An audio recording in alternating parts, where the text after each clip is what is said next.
Minor girl మీద harassment జరిగినప్పుడు parents ఎలాంటి మిస్టేక్స్ చేస్తారండి?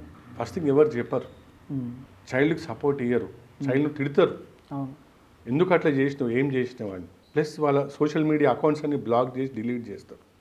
సో ఇట్లాంటి అస్సలకి ఎప్పుడు చేయొద్దు. వాళ్ళకి కావాల్సిన సపోర్టు, సేఫ్టీ అనేది ఫస్ట్ చూసుకోవాలి. మెంటల్ సపోర్ట్ అనేది ఇవ్వాలి.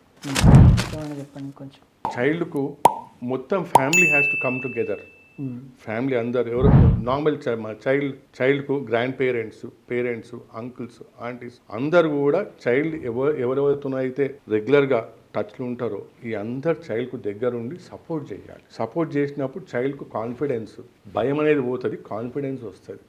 టు రిపోర్ట్, టు టెల్, ఏం జరిగినా యాజ్ ఇట్ ఈస్ చెప్పడానికి ధైర్యం వస్తుంది.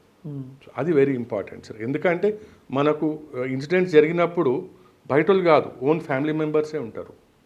సో దట్ ఆ బ్యారియర్ అనేది మనం చైల్డ్ను క్రాస్ కానియాలి, మన పట్ల కాన్ఫిడెన్స్ ఉండనియాలి. కొన్ని సందర్భాల్లో భార్యాభర్తలు ఇద్దరు కలిసి ఆస్తిని తీసుకుంటూ ఉంటారు. వన్స్ విడాకులు అయిపోయిన తర్వాత ఆ ప్రాపర్టీని కానీ లేకపోతే ఇల్లుని కానీ బంగారాన్ని కానీ ఎలా పంచుకుంటారండి? సార్, వైఫ్ ఓన్ ప్రాపర్టీ, తను పెళ్ళైనప్పుడు తెచ్చిన నగలు, బంగారము, పైసలు, పెళ్లి కాకముందు ఉన్న ఆస్తులు, తన పేరిట ఉన్న ఆస్తులు అవన్నీ పక్కకు పెట్టేస్తే పెళ్ళైనాక హస్బెండ్ ప్రాపర్టీ లేకుంటే వైఫ్ అండ్ హస్బెండ్ ప్రాపర్టీ, ఒకవేళ ప్రాపర్టీ వైఫ్ పేరట ఉంటే వైఫ్కి వస్తుంది.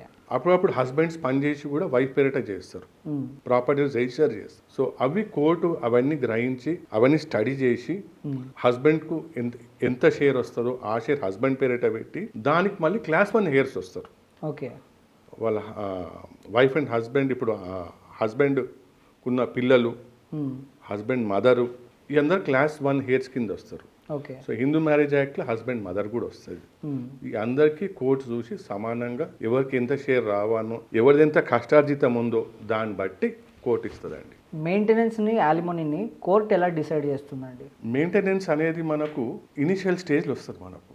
ఇప్పుడు మనకు ఎప్పుడైతే వైఫ్ డొమెస్టిక్ వైలెన్స్ కేసు కానీ లేకుంటే పేరెంట్స్ సీనియర్ సిటిజన్స్ యాక్ట్ కింద, డొమెస్టిక్ వైలెన్స్ యాక్ట్ కింద పేరెంట్స్ కూడా పేరెంట్స్ కూడా ఫైల్ చేయరు. వాళ్ళు ఫైల్ చేసినప్పుడు వాళ్ళకు సర్వైవల్కు కావాల్సిన అమౌంట్ చిన్నపిల్లలు ఉన్నా సరే అవన్నీ కన్సిడర్ చేసి కోర్టు అప్పటిదప్పుడు ఈ నార్మల్లీ మెయింటెనెన్స్ అనేది మనకి ఇమీడియట్లీ గ్రాంట్ చేస్తారు. ఇమీడియట్లీ గ్రాంట్ చేసినప్పుడు మనకు లివింగ్కి ఎంత అవసరం అనేది చూసి అప్పటిదప్పుడు ఇమీడియట్లీ వచ్చేటట్టు చూసుకుంటారు. At the same time alimony అనేది ఒక లాంగ్ టర్మ్ అఫేర్. మనకు కోర్ట్ కేసు అంతా అయిపోయి కోర్ట్ కేసు అంతా క్లోజ్ అయినాక మనకు రెస్ట్ ఆఫ్ అవర్ లైఫ్ మనకు 1 టైం అని ఇవ్వచ్చు, మంత్లీ అయినా until death of the claimant court ఇస్తుంది, కోర్ట్ గ్రాంట్ చేస్తుంది living. At the same time మనకు అది మళ్ళీ రివ్యూ చేయడానికి ఓపెన్ పెడుతుంది. సపోజ్ వైఫ్ ఇప్పుడు మనము అలిమనీ గ్రాంట్ చేసింది, వైఫ్ కొన్ని రోజులకి మళ్ళీ పెళ్లి చేసుకుంది అనుకోండి, స్టాప్ నేను పోయి అడుకోవచ్చు కోర్టును, అయ్యా మళ్ళీ మా భార్య, మా వైఫ్ ఎవరికైతే మెయింటెనెన్స్ ఇస్తుందో అలిమనీ ఇస్తున్నా ఆమె ఇంకో పెళ్లి చేసుకుంది, స్టాప్, కోర్టు ఇమీడియట్లీ దానికి రిలీఫ్ ఇస్తుంది. సో అట్లాంటి ఆప్షన్స్ ఉంటాయి.